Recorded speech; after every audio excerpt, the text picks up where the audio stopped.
Sa edad kong 22, nakatapos na ako ng kursong engineering at nakapasa na rin sa board examination.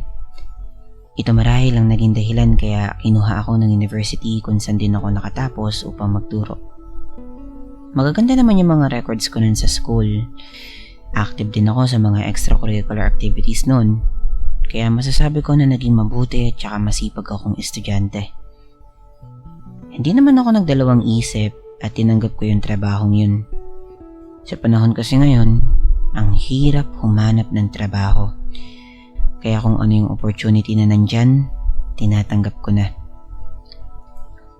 Naging practice na sa College of Engineering na ibigay sa mga bagong pasok na instructors yung mga subjects tsaka yung mga klase na tinatanggihan ng mga veteranong teachers.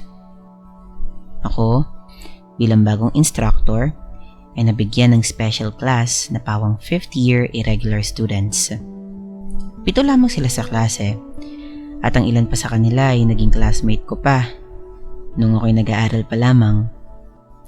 Sa 7 estudyante ko na yun, si Bobby ang pinakatahimik, samantalang si Bal naman ang pinakamaingay at pinakamagulo.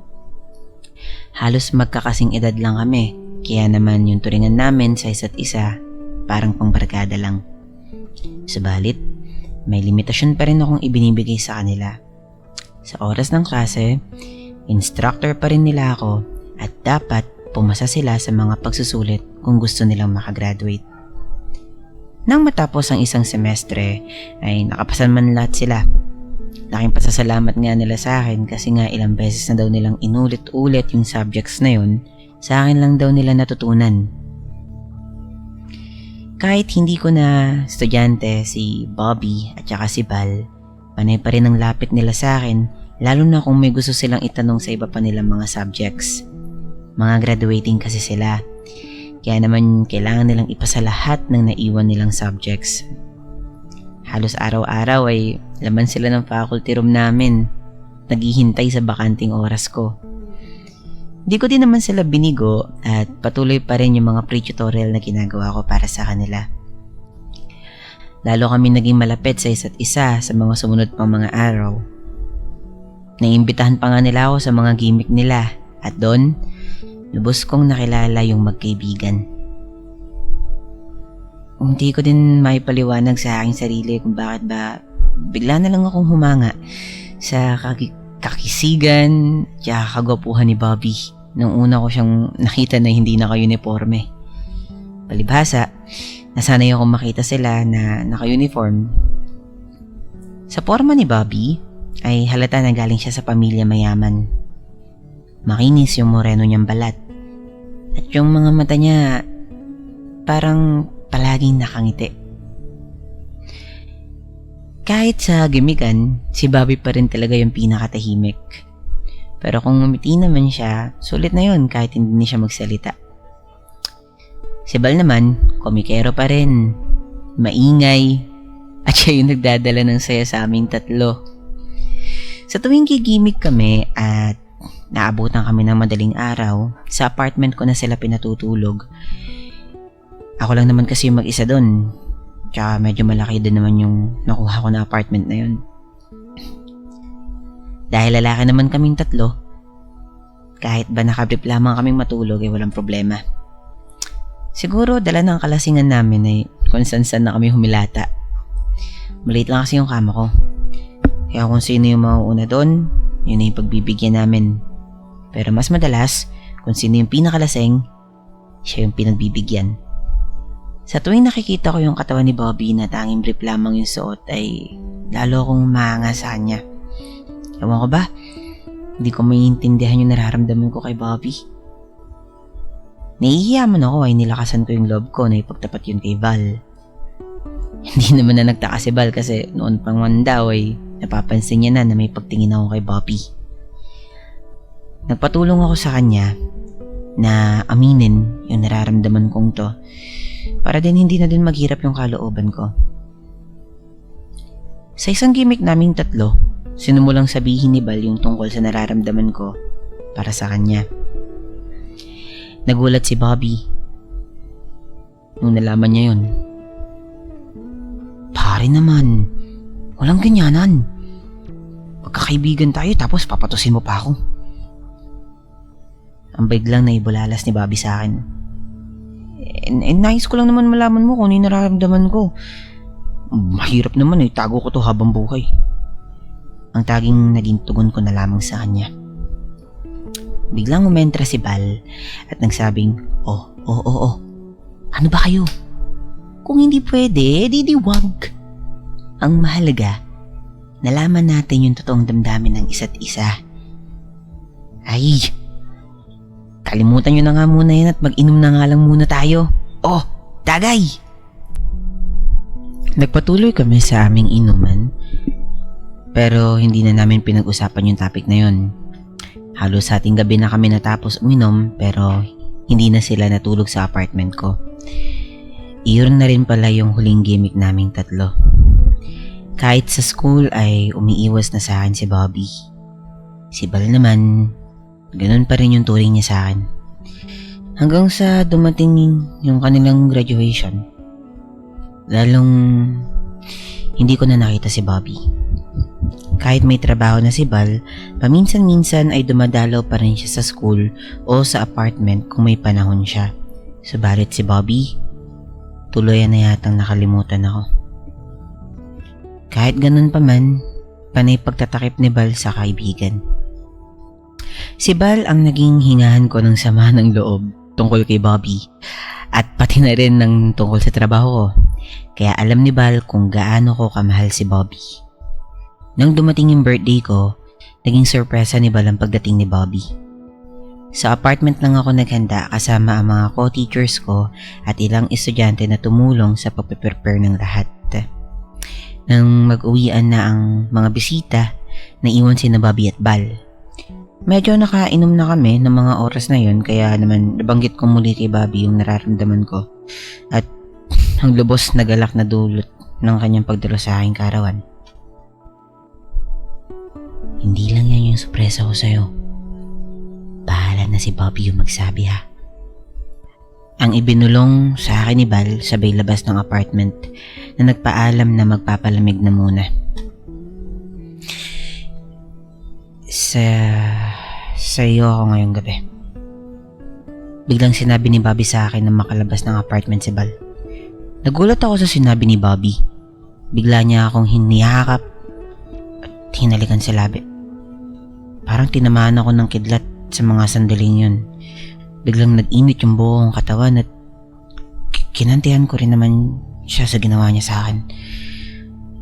Ibinigay ni Bobby sa akin ang kanyang sarili subalit na matapos na kami ay naramdaman ko na parang napilitan lang si Bobby sa kanyang ginawa. Ang masakit pa nun ay ang sinabi niya na katawan lang niya yung ibinibigay niya sa akin, hindi yung kanyang pagmamahal. At ang pinakamasakit pa dun ay ang nasabi niya na kabayaran lang yun sa kabutihang ipinagkaloob ko sa kanila na kung hindi dahil sa akin, hindi sila makakapagtapos. Ang ligaya at tuwa na naramdaman ko sa pagpapaubaya sa akin ni Bobby ay parang isang iglap na naglaho. Napalitan nito ng lungkot, ng hinanakit sa taong aking kasiping ng mga oras na yun. Halos mayak ako pero pinilit kong huwag tumulo ang aking mga luha. Napukaw lamang ang katahimikan nang kumatok sa pinto si Val. Dali-daling nagbihis kaming dalawa ni Bobby bago ko binuksan ng pinto. Hindi na nagtagal ang magkaibigan at nagpaalam na rin sila. Nang muli kaming magkita ni Val ay inamin niyang pinilit niya si Bobby na gawin iyon dahil ipinamukha niya sa kanyang kaibigan na labis-labis ang aking naging sakripisyo upang makapagtapos sila ng kanilang pag-aaral. Nagdamdam din ako nun kay Val nung malaman ko yun. Pati siya ay halos ayaw ko rin makita eh. Pero naging makulit pa rin si Val sa pagsuyo sa akin. Lagi pa rin siyang dumadalaw. Minsan pa nga sinusundo ako sa school lalo na kapag nung nakabili siya ng kotse. Pinilit kong makalimutan si Bobby at iniwasan ko na rin magkagusto sa kapwa ko lalaki. Sa tulong na rin ni Val ay nagkaroon din ako ng ilang girlfriends pero halos hindi din nagtatagal yung relasyon namin eh. Matagal na yung 2 buwang relasyon, ganun. Pero kahit ganun pa man ay panayhanap pa rin ni Bal sa mga babaeng pwede kong magustuhan. Siguro sa dami na ng nireto sa akin ni Bal ay napagod na rin siya ng kakahanap ng paraan para mapaligaya ako. Kaya naman minsan nang gumimik kami ay ginulat niya ako sa kanyang ipinahayag. Pare, ako ba? Di ba ako papasa sa standards sa hinahanap mo sa isang lalaki? Ang tanong ni Bal. Pare naman, magkaibigan tayo, walang ganyanan. Ang naging tugon ko naman. Teka, parang naaalala ko yung mga katagang yan Yan din yung sinabi ni Bobby nun, di ba? Ang nasabi muli ni Bal. Ay, naku pare, huwag na nga natin pag-usapan yan. Magkakasamaan lamang tayo ng loob niyan Ang nasabi ko naman. Oy, fine. Whatever. Basta, kung kailangan mo yun, sabihan mo lang ako Pagbibigyan kita. Ang pabirong nasabi ni Bal sabay turo sa bukol niya sa harapan. Naging masaya ang usapan namin nung gabing yun. Nang makarating kami sa apartment, ay biglang sinabi ni Bal na doon na siya matutulog kasi may hirapan na siya magmaneho papauwi sa kanila. Pumayag naman ako. Naiga ako sa kama ko at siya naman ay sa sofa. Hindi pa ako nakakatulog nang magreklamo siyang malamok daw. Hindi kasi siya naaabutan ng buga ng electric fan. Bigla na lamang siyang tumabi sa akin. Wala akong nagawa kaya pinabayaan ko na lamang siya. Ilang minuto lang ang nakalipas ay bigla niya akong niyakap. Sabay halik sa aking batok. Nakatalikod kasi ako sa kanya. Ramdam ko rin na kinikis-kis niya yung naninigas yung sandata sa aking likuran.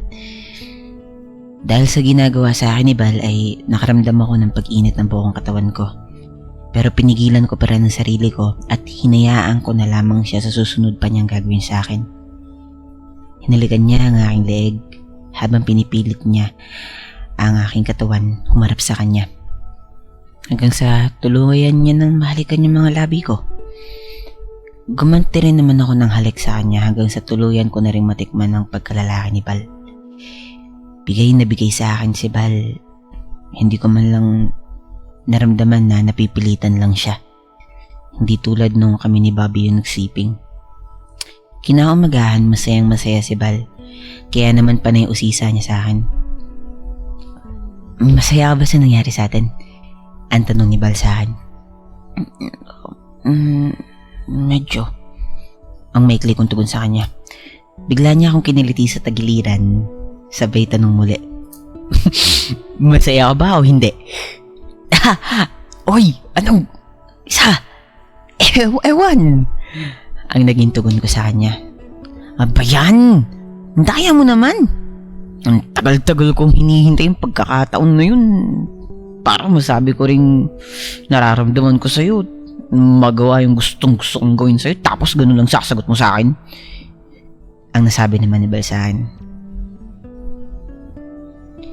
Mahal mo ba ako tulad ng pagmamahal mo kay Bobby? Ang kagulat-gulat na tanong ni Bal sa akin. Hindi. Ang aking naging tugon sa katanungan ni Bal. Napansin ko na biglang nabalutan ng lungkot ang mukha ni Bal nang sabihin yung mga katagang yun. Ikaw naman, di ka na mabiro. Ang ibig kong sabihin ay hindi magkatulad yung pagmamahal ko kay Bobby at yung pagmamahal ko sa'yo. Dugtong ko pa. Ibig sabihin, mahal mo rin ako? Ang masaya na sabi ni Bal. Ay, alisin mo ang rin. Mahal na mahal kita.